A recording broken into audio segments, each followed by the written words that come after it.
brake systems, some electrical systems, to painting, welding, doing body work, straightening small dents, straightening big dents, and basically making the car, when we're all finished with it after it's been wrecked, make it look brand new again. It's so gratifying to take something that's been damaged and bring it back to a state that, when the customer walks in and says, "Wow, you did a great job." So it's very gratifying.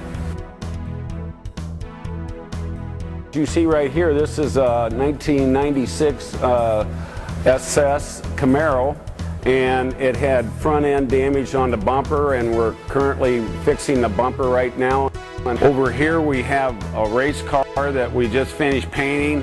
There's got a little dust on it here and yet, but we designed and laid out the rally stripes on it, and now we're just about ready for the process of reassembling it and putting it back together. We get all sorts of different vehicles in here, anything from a Volkswagen to a Mercedes to a Cadillac or to a pickup truck. So we do have quite a variety of different vehicles that you learn to work on here. We are an iCar welding qualification test site. We're one of only a few in a large area around here.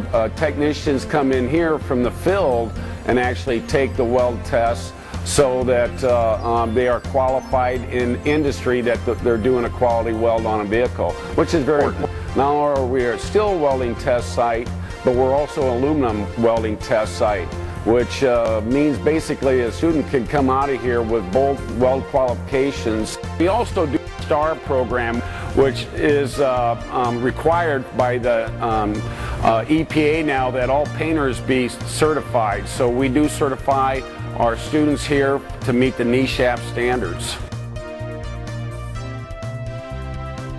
Now, the total cost of our program is right around $13,000 with tools included. Yes. The students are required to buy a set of tools. Now, that can range depending on the quality of tools and where you purchase them, but that will run somewhere between $2,000 and $3,500. Come in here for what we call a tool night, where up to 50% discount is offered to the students.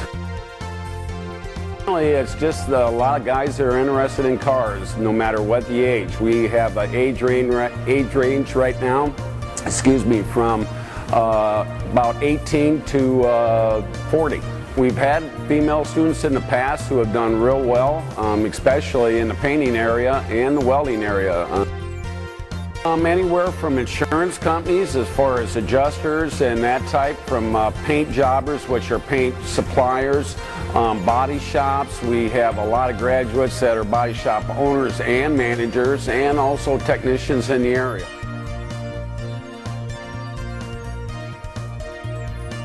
Here in our lab, we have 3 different frame machines that we use for our frame or structural panel repair or structural frame classes. We do have a computerized measuring system that we use with these machines, and they basically measure the dimensions of the vehicle, where they're at, and they'll also tell us which way and how much they need to go back to OEM standards. This is one of our paint booths here. It's a down cross draft with baking capabilities, and the students learn gun technique in here. Over behind me here is another one of our booths that has a car in it right now, is getting ready for paint. This is also a down draft booth with baking capabilities. It will get up to about 140 degrees when we go to dry the paint in there when we hit the bake button. This is our DuPont paint mixing room here, where we mix our paint. You'll see all our tints there, and we also can mix tri-coats here, and a lot of our colors anymore contain pearls, and so it gets to be a real treat when it goes to time to match paint. This is our virtual spray unit, and what it does is simulate the spraying of a true spray gun through a video game, you might say. Basically, give us a score and also analyze how well we did with the spray gun as far as applying the paint to the screen here. really help the student get comfortable with the spray gun, and so that when he does go in the booth, he has a good feel of how the gun works, how to operate it, and how to finesse it. For example, the student would be sitting here and knee knocking here at first, but as he gets good at it, he just walk the gun across and simulate spraying a hood, a fender, or a different part that would be a real world, situation. So for the most part, this has really been a great training tool for us as far as getting the student prepped prior to going into the paint.